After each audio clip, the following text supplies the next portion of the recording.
David Pakman Show at davidpakman.com.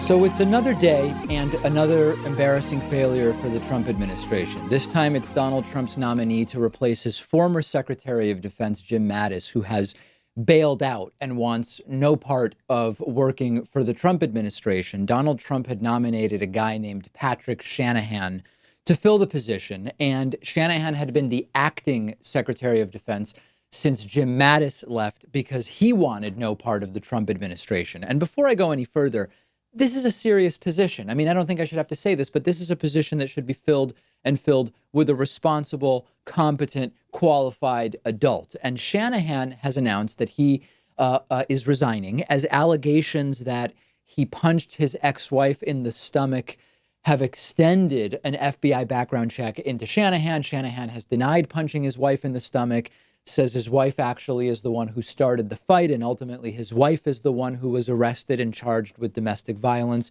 And this entire incident overlaps with or is connected to a fight that supposedly started because of a briefcase, the contents of which Shanahan would keep in a closet near their bathroom. We don't need to go into all of the details, but this is off-the-wall bonkers family drama. And in general, Shanahan's family life is a pretty big mess. His son, when 17 years old, hit his mother with a baseball bat. She was in the hospital because of it. Shanahan flew from Seattle to Florida and stayed at a hotel with his son until his son eventually turned himself in. I mean, it's truly horrible stuff. A lot of different views as to what is the exact truth about this, but ultimately this has led to Shanahan resigning and Donald Trump following up by withdrawing Shanahan's nomination. And once again, this gets back to the same issue that has been plaguing the Trump administration.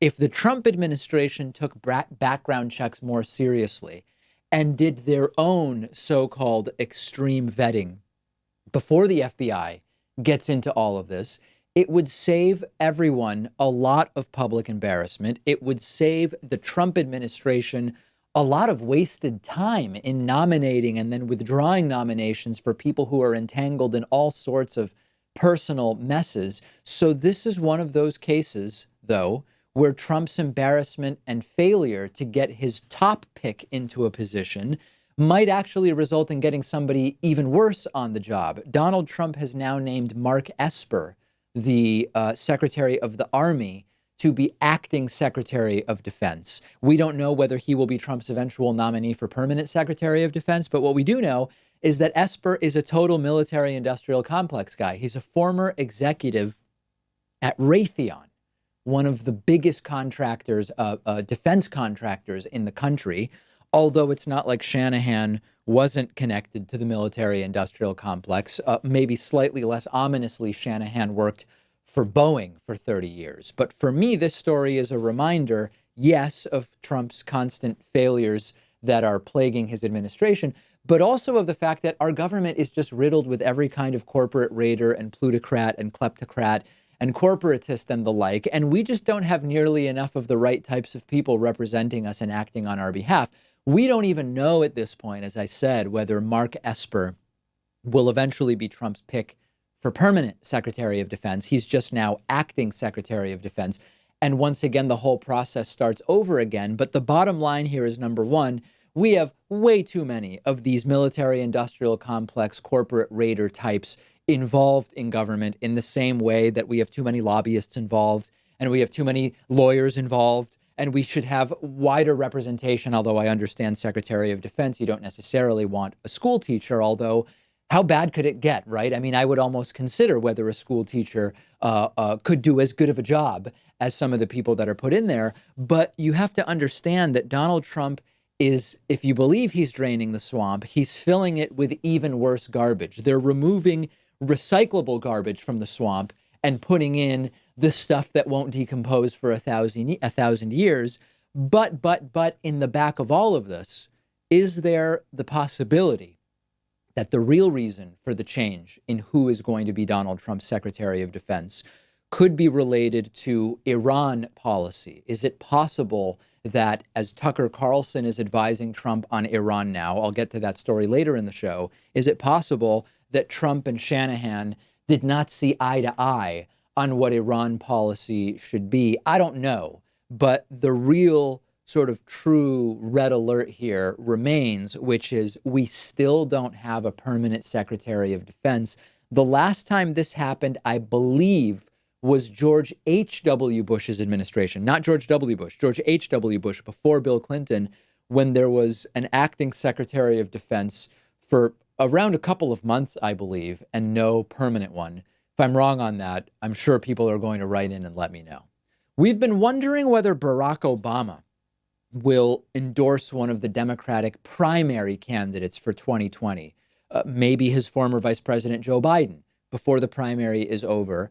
And it's not clear that Barack Obama is going to get involved in this primary, but we now have heard from Trump's former advisor, Valerie Jarrett, who says that, number one, Barack Obama is, quote, very concerned about what is going on in the United States, read Trump, and that he will be getting involved in the 2020 campaign in some form with the goal of ultimately defeating the president, Donald Trump. Let's assume she's right. Okay, so we're saying this is what Valerie Jarrett has said President Obama thinks and will do. And I can't imagine she would speak without knowing that for a fact. So let's imagine that it's true for the purposes of our discussion today. It appears as though Barack Obama does not plan on getting involved in the primary. And my thought is that this is the right decision, and I'm going to tell you why. I'm guessing Barack Obama understands, and everybody around Barack Obama understands, realizes that there's very little upside long-term for Democrats of Barack Obama getting involved in the primary. Now, this is not, why didn't Elizabeth Warren endorse Bernie during the primary if she liked him so much? Obama's relationship to the presidency and candidates is very different than that of Elizabeth Warren's. Number one, Barack Obama was president of the United States. Number two, one of the current Democratic primary candidates is Barack Obama's former vice president. So I see this as a no-win for Barack Obama to get involved in the primary. If Obama comes out and endorses Joe Biden, it furthers the DNC establishment narrative. It opens up the door to more claims of an unbalanced primary in which the DNC or, quote, establishment Democrats are meddling. And whether it's true or not, a former president saying that he wants his former VP to be the nominee, the election right after the DNC screwed Bernie in favor of Hillary, it doesn't look good. So whatever gain might be calculated for Barack Obama to come out now and endorse Joe Biden, I think has far more negatives outweighing it. If Obama endorses Biden during the primary and Biden does not get the nomination, then there's the question of whether Barack Obama has weakened the power of his endorsement by initially endorsing somebody who doesn't win and then having to go out and campaign for somebody that he didn't endorse during the primary. If instead of Joe Biden, Barack Obama prefers somebody else, imagine that Barack Obama prefers Bernie Sanders or Elizabeth Warren or whoever, and he endorses them during the primary, and Biden ends up winning, who is, of course, leading in the polls right now. It's the same problem in reverse. How strong is Obama's support of Biden as the nominee if Obama supported Sanders during the primary? And I understand that many politicians endorse one person during the primary, that person loses, then they support somebody else. It is different when you are a former president, and it is different when one of the candidates is your former vice president. So to me, this is fine, okay? Support who you like in the primary, and then you vote to defeat Trump no matter who the nominee is from the people that are running. But the perception of it not going right for Barack Obama wouldn't be good. President Obama, imagine that he has built up a sort of specific amount of political capital. It's a lot, okay? The former president, who is seen very favorably by Americans, has a lot of political capital. But it's not unlimited political capital. And I don't believe that there is a long-term gain for Barack Obama to get involved in the primary in the context of working to defeat Donald Trump, which is the goal. What Obama should do during the primary, it's two things. Number one, demand and lobby for an open, transparent primary to the extent that he's willing to do that. And it may not be a significant extent, and I understand that. And number two, Barack Obama during the primary should be working to push back against all of the voter suppression efforts from Republicans to ensure that when the time comes to vote in November of 2020, every vote is counted Everyone who wants to vote gets to vote and have their votes counted, which will help the eventual Democratic nominee. When the time comes for the DNC to formally nominate the winner of the primary at the convention, Barack Obama should be there, introducing them and speaking at the DNC and rallying the troops. But there is not an advantage to him getting involved at this point in the primary endorsing somebody. Now, there are some really low energy beta comments from Republicans saying that it's unbecoming of a president, a former president, to get involved at all in the presidential race and that it looks bad. Give me a break. Okay, you're pathetic. It's unbecoming to have a president like Trump embarrassing the country day in and day out on the national stage. Barack Obama is concerned about the future of this country, and he wants to work to change that trajectory, or at least, according to Valerie Jarrett, he's planning on working to change that, and he should be applauded for it. But I completely understand why Barack Obama is not likely to get involved in this primary, and I actually agree with that decision for the strategic reasons that I've outlined. If you disagree with my conclusion, or if you simply disagree with how I've built up that conclusion, I want to hear from you. I'm on Twitter at @DPacman, and the show is on Twitter at David Pakman Show. The David Pakman Show at davidpakman.com.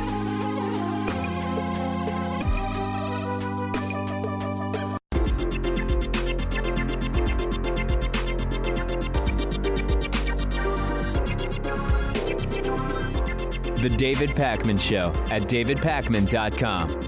Let me say thanks to two really great people. Today we have two new members of the day. Membership, of course, the number one funding source for this program. Members get all sorts of great perks, including extra content, commercial-free audio and video versions of the show, and much, much more. Daniel Schiff is new member number 1 today, and Joseph Vargas is new member number 2 today. Daniel and Joseph, thanks very much, guys. Really appreciate your support.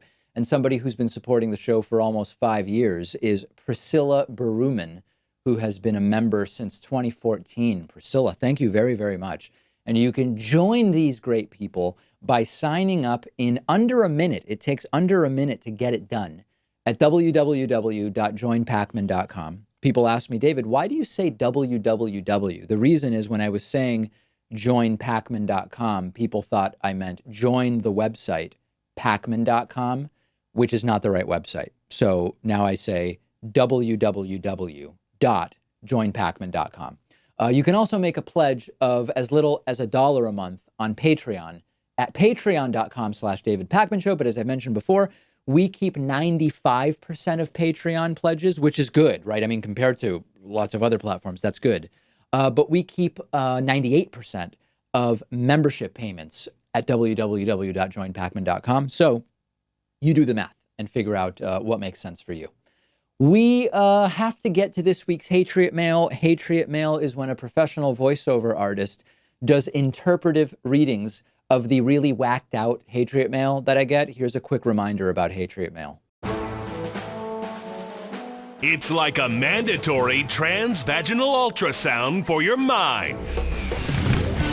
Hatriot Mail. Written by patriots who hate David Pakman. Because America. And because freedom. This is a shameful week for Hatriot Mail. You'll see what I mean in a second. Take a look. Do you remember this thing called the Constitution? And how every president of it obeys it? I'm Ashamid to say used to think Parksman was Liggett.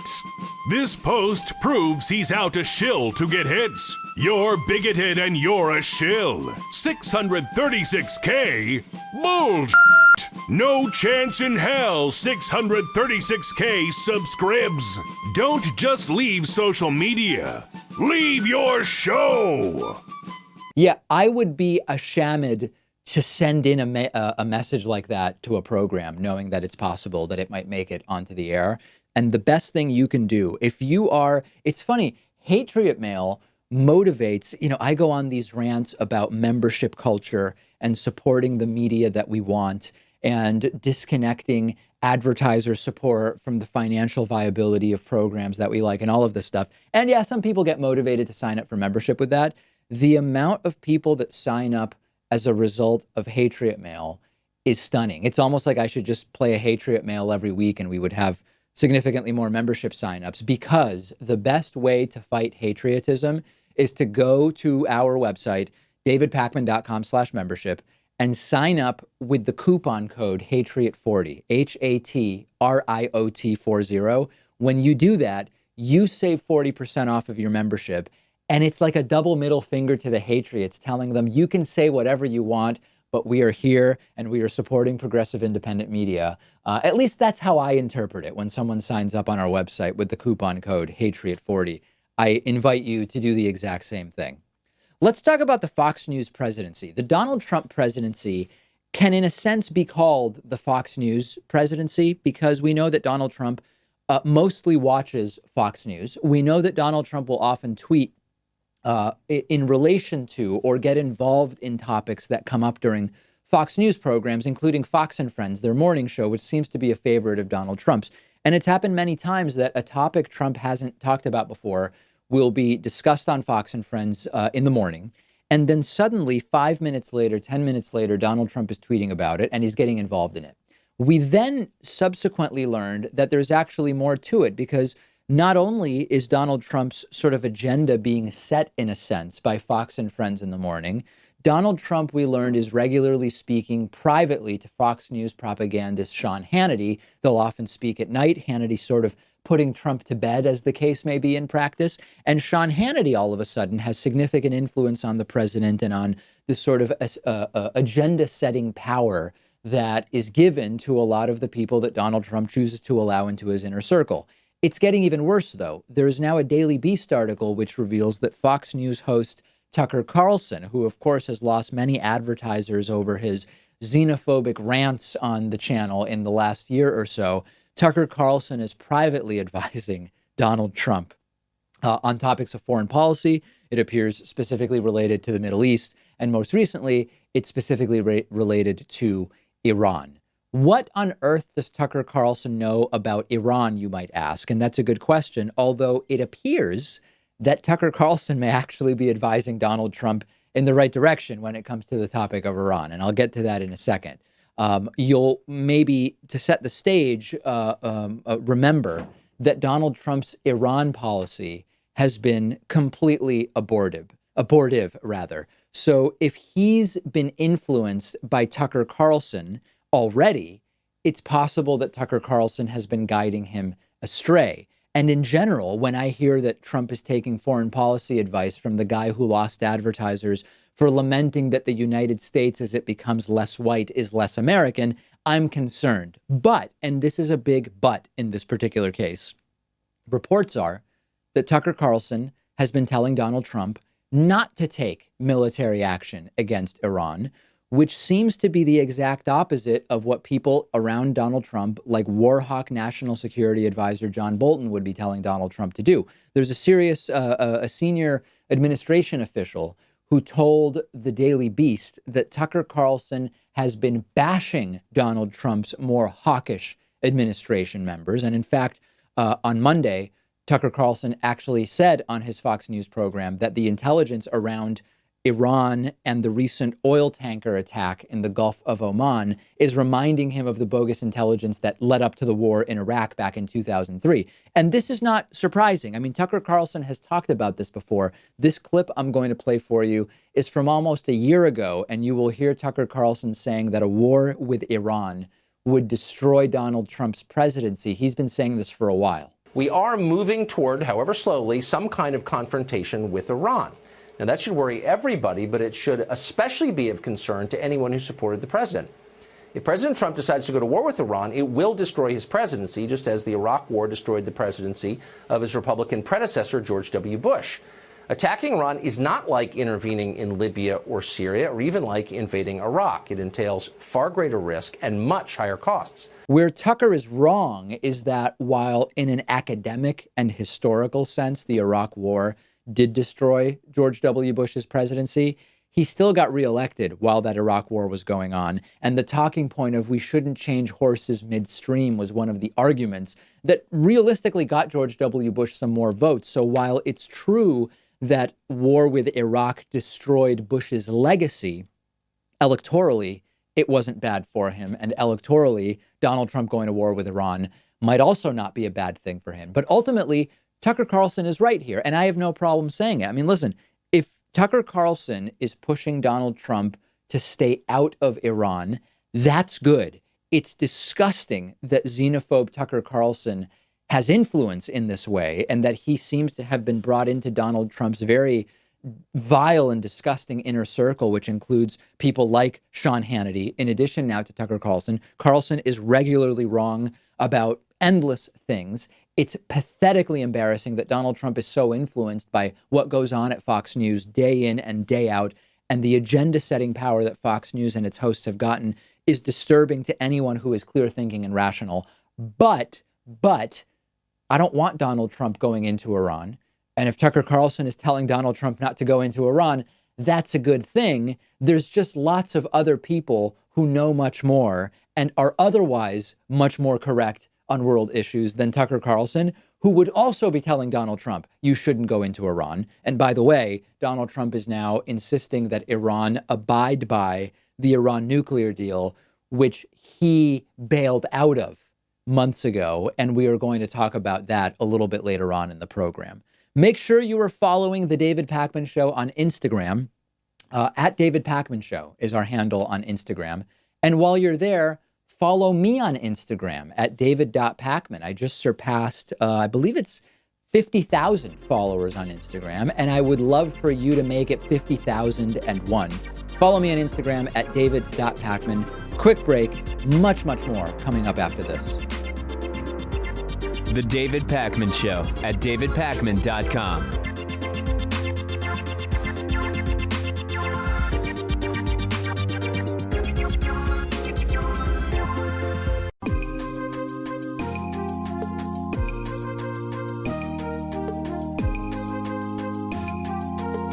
Welcome back to the David Pakman Show. It's great to welcome to the program today Justin Elliott, who's been a reporter with ProPublica since 2012, where he's covered money in politics, the American Red Cross, and the Trump administration. Recently, he's been covering the Taxpayer First Act, which we've also been talking about. Justin, great to have you on. Hey, good to be here. So for people who don't know, what is the Taxpayer First Act? What does it do?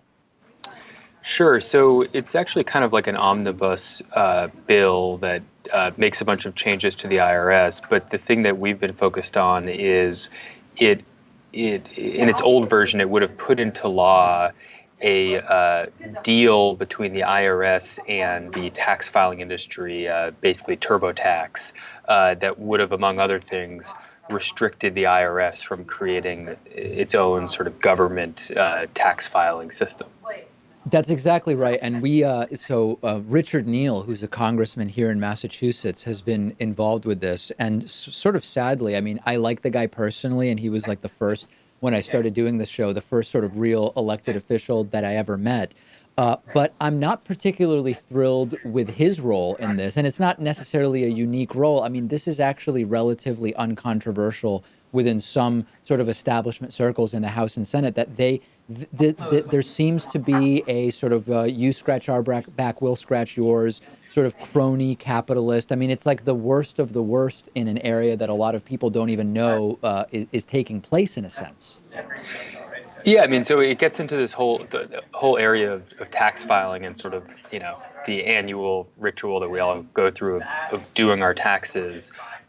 It turns out that in a lot of other countries, no one really has to spend hours filling out forms and doing their taxes.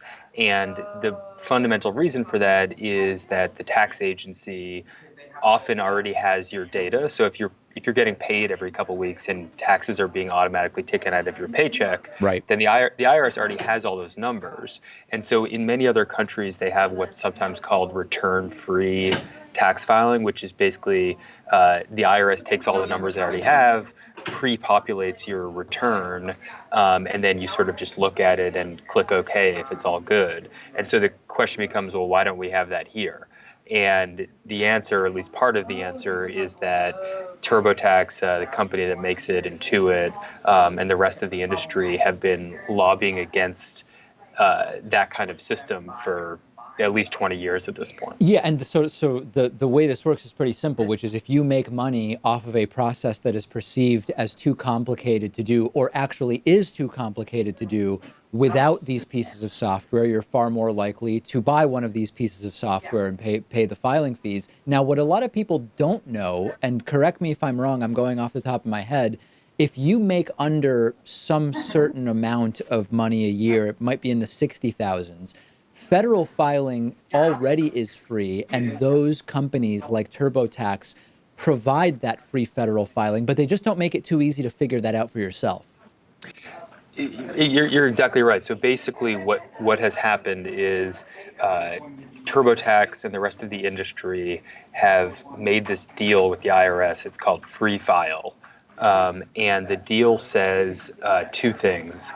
First, it says that the IRS can't create its own system, so the government can't offer you essentially its own TurboTax, or they can't, create something like that. And in exchange, the industry is supposed to provide free filing to people. This year was making under $66,000, which turns out to be actually the majority of the country. Yeah, and then what you experience, and when you actually go to choose the version of TurboTax or whatever that you're going to use, it doesn't, it's not made evident that there is such an option, and instead you're immediately sort of upsold with, if you want to maximize your deductions, take advantage of Deduction Finder. If you have any Schedule C income or did any sort of work on the side, you should get the small and home business edition or something along those lines. Now, what's important to understand is that that does not account for the state filing, where, correct me if I'm wrong, those costs are actually regulated at the state level and are not free on the basis of income.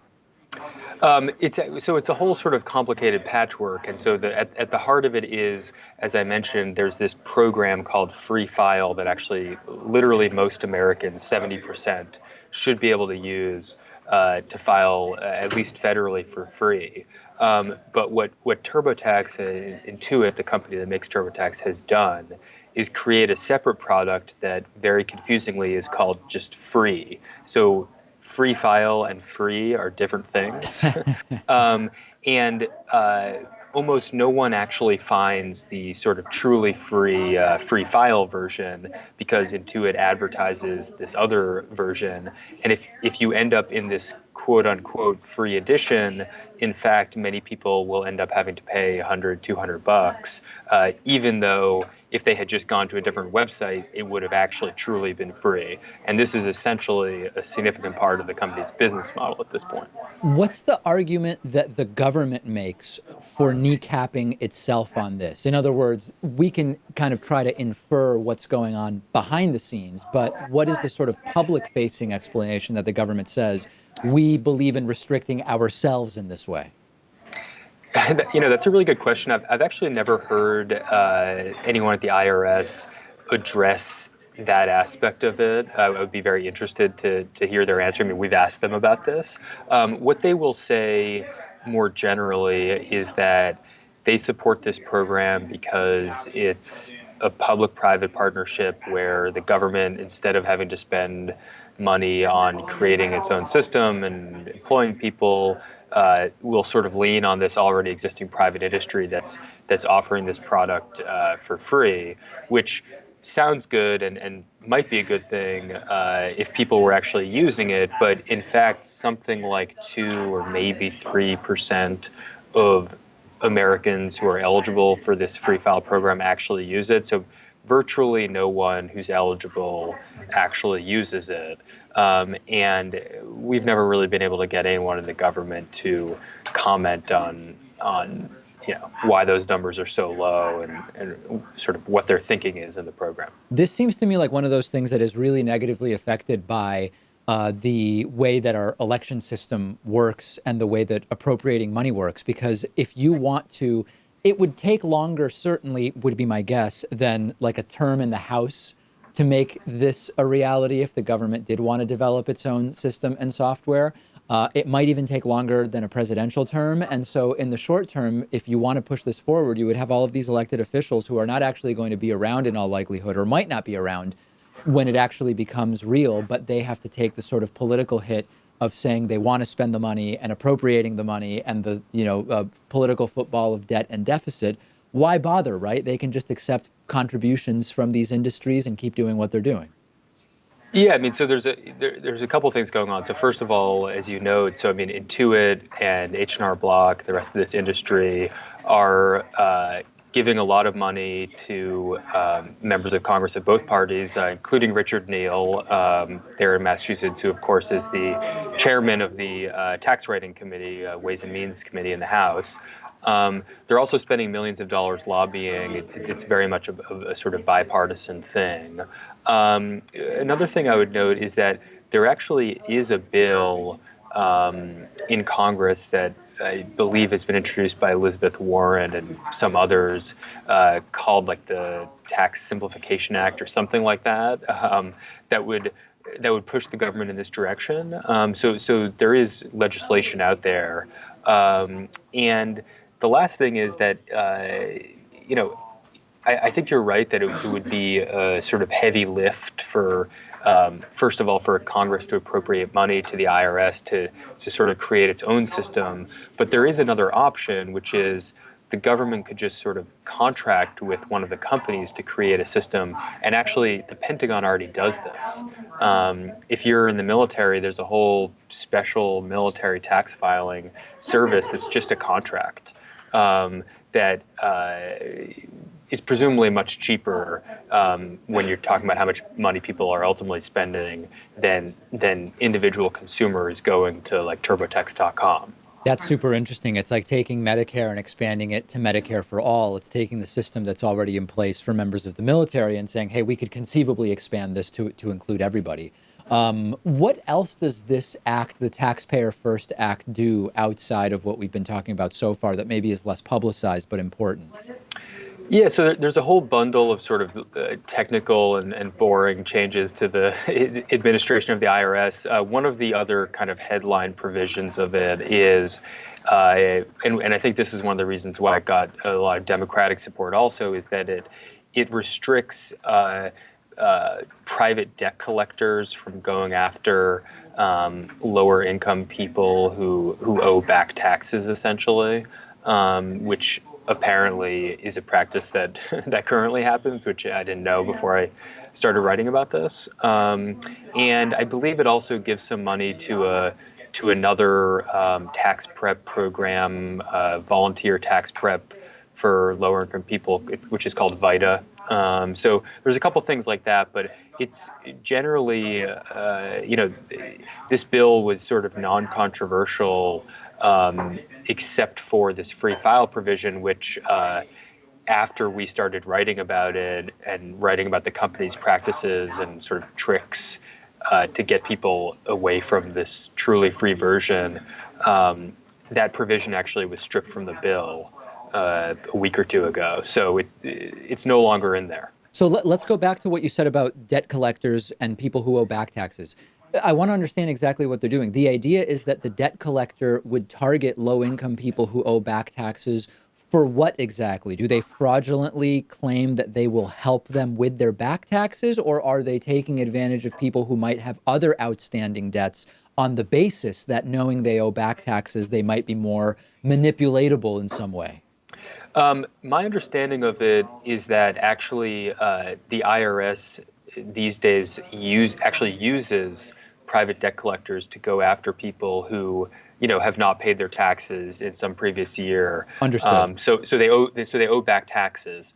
And I believe this is actually a recent development, the use of private debt collectors in the last several years. So what this bill does is it says below a certain income cap, we don't want these private debt collectors going after people. It's something along those lines, although I think that the details get somewhat technical. Yeah, I mean, it's amazing that, so debt collectors and the debt collection world, much like the bail bonds industry, is just rife with abuse, manipulation, and all sorts of shady tactics. And even at the base level, the idea that the IRS at all would be using some of these agencies is a pretty major concern and red flag to me, although I understand that focusing on low income probably makes sense because they're the most vulnerable in the immediate. Yeah, and I think this is also part of a larger trend that actually my colleagues here at ProPublica have been writing about, which is that the IRS, obviously no one's really excited about the IRS. You probably don't want to ever personally interact with the IRS, but it's actually been gutted in recent years. The budget's been cut. They've had a huge loss in the number of people that work there. So as a result, things like the audit rate for the wealthy has plummeted. Corporate tax collections have gone down.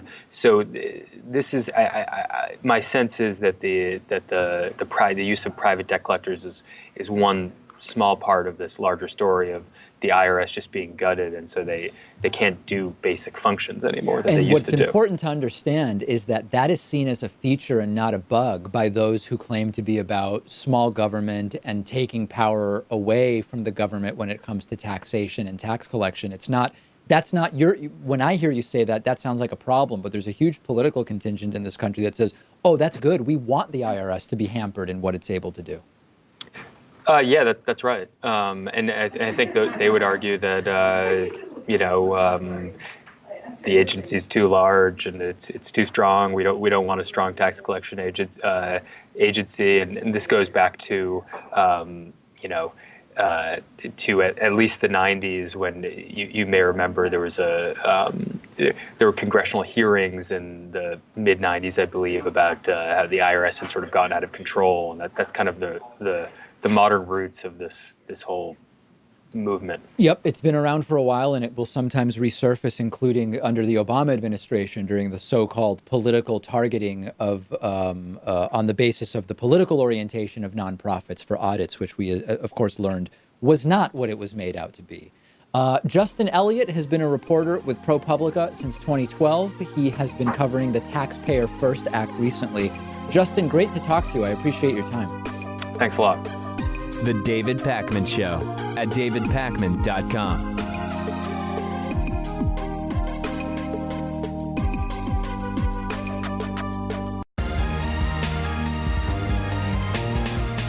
The David Pakman Show at davidpakman.com. One of the biggest geopolitical blunders of this administration has been Donald Trump bailing on the Iran nuclear deal, importantly, without Iran having violated the deal, which was, of course, signed under President Barack Obama. And you might remember, as many people did, Trump opposed the deal under Obama. Lots of right-wingers did that, and that's fine. But once a deal's signed, willy-nilly canceling it when you're elected president, absent any cause to do so based on what's in the deal, is not a good idea. And I've said this before, if other countries can't trust that the United States is going to stick to the deals that we make, even when a president changes, when the party in the controlling the White House changes, there is no incentive to deal with us. There is no incentive to treat us correctly.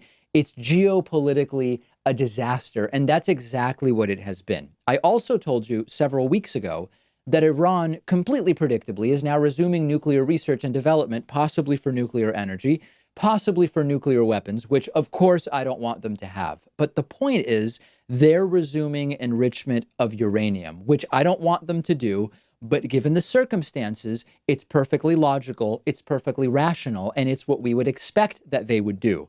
Iran knows that if they are not, if the United States has bailed on the Iran nuclear deal, they are better off, no matter what happens in the future, starting to enrich uranium again. Either they start enriching uranium so that in the future it becomes a negotiating point for a future deal, or they start enriching uranium either to develop nuclear power or nuclear weapons, because if they understand history, they know that historically having nuclear weapons has been a strong positioning item, it has been strong for the positioning of nations. And there are numerous examples that we can look at, and those include, we've talked about Iraq, we've talked about many others. So it's completely predictable that it's what Iran would do. I don't want them to do it, but I get why they're doing it. And what Donald Trump is now doing is trying to have it both ways. Trump has bailed on the deal. He has pulled the United States out of the Iran nuclear deal, but at the same time is demanding that Iran stick to the deal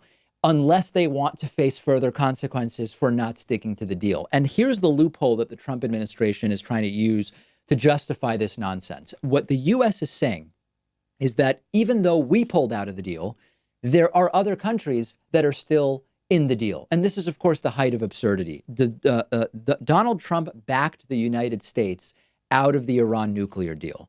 It was a coalition deal. So the argument they're making is the U.S. is out, but Iran is still in the deal with the UK and with France and with Germany. And of course, on a technical level, that may be, but then it's up to those countries to demand that Iran comply. Donald Trump and the United States have no credibility whatsoever to even ask for that at this point in time. And even worse is that the United States has actually made it almost impossible for the other countries to keep working with Iran on compliance. So Donald Trump has sort of put himself into a very strange and idiotic corner, but specifically a corner that lacks all credibility on the issue. And unfortunately, and this really is a problem, there are news outlets that are reporting that Iran would be in violation of the deal if they do this or if they did that.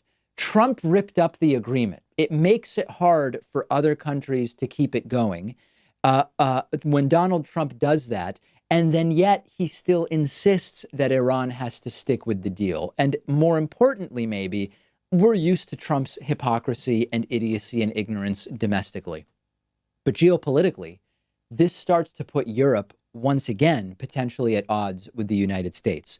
Because ultimately, those other countries, the European signatories to the Iran deal, might have to say, we agree with the U.S., even though Trump backed out, the deal with us is still on and Iran needs to abide by it. That would be taking Trump's side when it comes to this disagreement.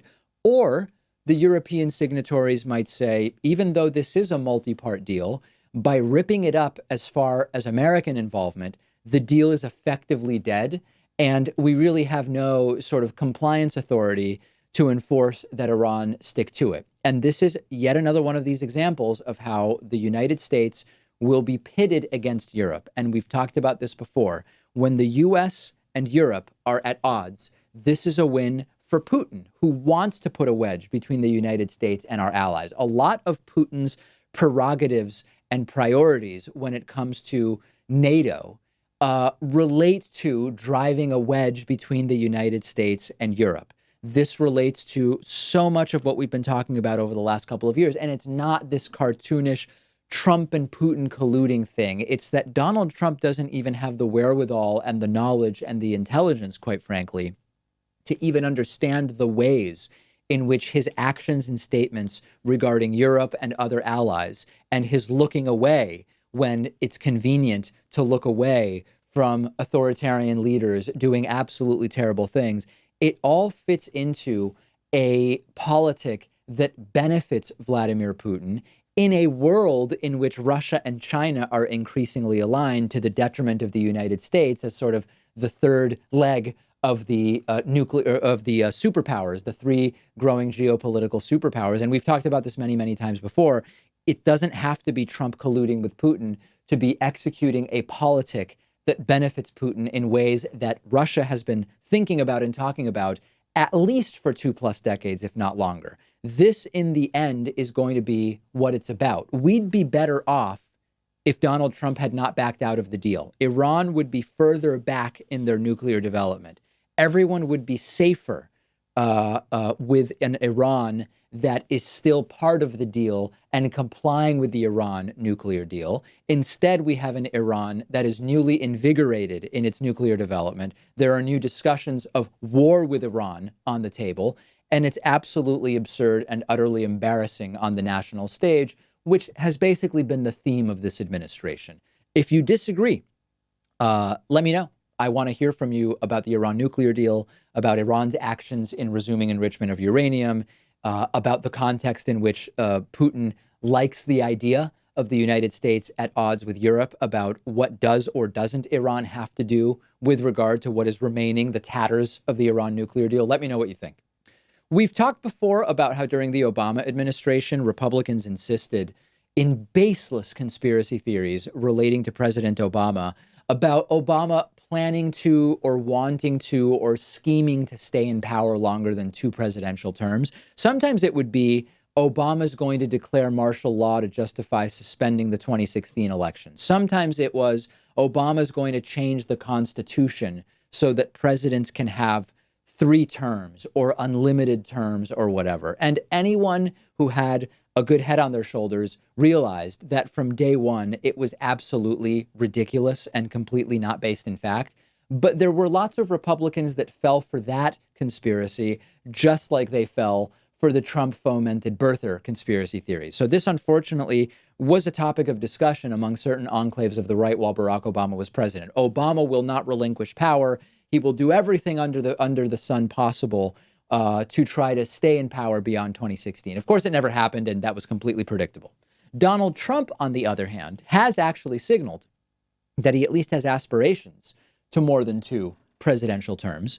And Donald Trump also has serious authoritarian tendencies. And I'm not going to rehash the full list of examples here, but lately Donald Trump keeps, quote, joking about serving more than 2 presidential terms. And to be clear, I've said it before, I don't think Donald Trump would get away with it if he tried, but Donald Trump continues to reference this idea of staying in power for more than 8 years. And over the weekend, Trump sort of again alluded to this on Twitter. Take a look, saying, quote, "A poll should be done on which is the more dishonest and deceitful newspaper, the failing New York Times or the Amazon lobbyist Washington Post. They are both a disgrace to our country, the enemy of the people, but I just can't seem to figure out which is worse. The good news is that at the end of 6 years, after America has been made great again and I leave the beautiful White House, do you think the people would demand that I stay longer, keep America great? Both of these horrible papers will quickly go out of business and be forever gone." So by itself, this is like nothing. It's just another dumb tweet from the president, sort of alluding to staying longer than 8 years in the White House. But remember the context. Remember what Donald Trump said before the 2016 election. He said he might not accept the results of the 2016 election if they said that Hillary Clinton had won. And by the way, he hasn't accepted the popular vote results. Yes, he did win electorally. He lost the popular vote badly by more than any recent president has lost the popular vote. And he doesn't accept that. He has insisted that 3 to 5 million people voted illegally for Hillary Clinton. Remember when Donald Trump said last year, behind closed doors to Republican donors, that he likes what the Chinese president has done, saying, quote, "He's now president for life, president for life. No, he's great. And look, he was able to do that. I think it's great. Maybe we'll have to give it a shot someday." Once again, the tendency, the appeal to Donald Trump of the presidency, possibly for him, lasting longer than 8 years. So as Chris Cillizza wrote in a recent CNN op-ed, I do not think that Donald Trump is going to try to change the Constitution to stay in power beyond 2 terms if he wins re-election. Let's not do what Republicans did under Barack Obama and go crazy with all of these absurd conspiracy theories. I do believe that Donald Trump is likely to question the 2020 results if he loses, and to at least try to make the case that he was not fairly defeated. And he's already started to lay the groundwork for that. And I do expect Donald Trump to dance around with the idea, if he wins re-election in 2020, that maybe he should remain in power beyond that. But I don't think that it's going to succeed, and I don't think that there's going to be any serious case that Trump makes that would actually challenge the sort of framework which limits presidents to 8 years. Trump, yes, is a major authoritarian. Trump, yes, must get what he wants. Yes, Trump is the epitome of the sort of entitled rich kid. But is he going to actually try to forcefully stay in power? I believe the answer is no. And even if he does, there is no way that he could pull it off, even if he actually tries to do that. The point is, if you were one of the people before 2016 saying that Barack Obama is going to try to stay in power, how can you not be saying the same thing about Donald Trump? Because Donald Trump has actually shown us that behind the curtain, he likes the idea of more than 8 years as president, and he is more than willing to question the validity and trustworthiness of election results when the results simply don't suit him as that entitled rich kid that he has been his entire life. All I'm saying is there's a double standard there. I don't believe that this is a real risk that Donald Trump is going to try to carry out. We have a voicemail number, which is 219-2-DAVID-P. This is a really interesting question. There has not been a lot of discussion about Bernie Sanders being Jewish as one of the leading 2020 Democratic primary candidates. I got a voicemail from a viewer that has a question about this, and it's actually very interesting on a couple of different levels. Take a listen to this. Hey, David, this is Steve from Los Angeles. I wanted your opinion on something. I'm a Bernie supporter, but I'm also Jewish, and I'm afraid that if he's elected, and something goes wrong, as something might, for example, a recession, it'll be blamed on Jews. And people are. Am I being too paranoid? I know you're Jewish. Do you think about that possibility? I'm interested in your opinion. I'm thinking of switching my support to Elizabeth Warren. That way it'll be blamed on women. No, just kidding. No, I'm serious. People get crazy, and I don't want to exacerbate latent anti-Semitism. So if we could have the same thing, similar policies with Elizabeth Warren, I think I prefer that. What do you think? Yeah, here's what you have to understand. Whether or not Bernie is president, stuff is already all getting blamed on Jews. I mean, listen, you go back to the Iraq War of 2003, and those who have the tendency to want to blame Jews say the real culprits of the 2003 Iraq War are Jews, because, Paul Wolfowitz worked for George W. Bush, and Donald Rumsfeld, I think, is Jewish, worked for George W. Bush. And so the Jews are to blame for the 2003 Iraq War. You go to 9/11 conspiracy theories. Jews, Israel / the Mossad, for people who have these tendencies, they are blaming the Jews. So yes, you are right. If Bernie is president and things don't go well, it will be blamed on the Jews, but the Jews are blamed anyway. And what you have to understand is that with Bernie being Jewish, sure, Bernie winning the nomination, if it were to happen, will be attributed to conspiratorial, crafty Jews working together. This is to be expected. It's not a good reason not to support Bernie if that is who most aligns with your political views. The Jews have been blamed for everything under the sun for thousands of years by the conspiracists, and that's going to continue whether Bernie Sanders is the president or not. Those who see Jew, if all you have is a hammer, everything looks like a nail, I think is the way the phrase goes. And if you consider Jews, as people I've interviewed sometimes consider, if you consider the Jews to be the problematic group, the harbingers of negative consequences, etc., then any problem that you identify with society, you are going to blame on them, no matter who is president of the United States. So yes, you're right. Bernie Sanders will certainly receive criticism on the basis of anti-Semitism and blaming Jews for everything, but that exists anyway, and I would just vote for whoever most aligns with your policy ideas. We've got a great bonus show today. We are going to talk about, we've not talked much about the Central Park Five and its connection to Donald Trump on the regular show. We are going to talk about that on the bonus show today. We will also talk about Domino's Pizza starting to deliver pizzas via autonomous robot this year, and I will still not order Domino's Pizza. But that's not the main focus of the story. And then we will also talk about the situation involving conservative Kyle Kashuv and Harvard rescinding its admission offer to him. I actually met Kyle at Politicon in October of 2018, and we will talk about that on the bonus show as well. 2 ways to get instant and permanent access to the bonus show.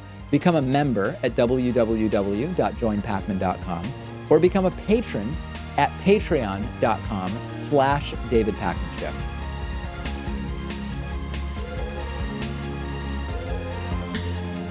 The David Pakman Show at davidpakman.com.